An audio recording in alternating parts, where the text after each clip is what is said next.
got a nice Facebook group, the King's Heath Neighbourhood Watch group. I'm sure you've got one in your local area. I'm sure yours is as batshit as ours. This is a sample post. There's a serial pooper who keeps going on Heathfield Road. Definitely human, and from the looks of it, likely the same person. Definitely human, likely the same person. What empirical data are we using for this, please? Oh, that's Martin again. We're very funny people. This wasn't a funny post, but they said the King's Heath Pet Centre was robbed last night. They broke in and stole a bunch of stock and money from the till. Horrible. First comment on this, any leads? It's so efficient, it's beautiful. I'll never write a better joke in my life.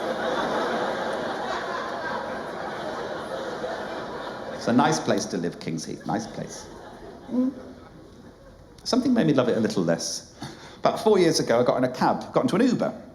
And he was the lovely driver. The driver said to me, just started with Uber. I said, how are you finding it? And he said, oh, it's wonderful. I'd lost all my confidence. And now I can put food on the table for the kids and I feel so much better about myself. And I said, how do you feel about King's Heath? Because he lives there as well. And he said, oh, it's a lovely place to live, isn't it? But, you know, we do have our problems. You know, in schools, they're teaching kids it's okay to be gay.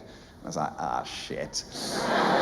Unfortunately, I've had to deal with quite a lot of homophobia recently. I've discovered that someone in my family is homophobic, which is really disappointing, I suppose is the word, because that's not who we are as a family. We're not homophobic. We're racists!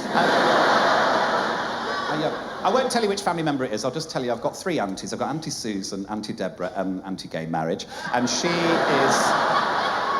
she's a born-again Christian, which is fine. I don't mind being religious, whatever. But born-again is the gayest of the religions she could have chosen. It's so ostentatious. I'm born again. It's so over the top. Literally means you came to it in later life. That's all it means. By that definition, I'm born-again anal beads.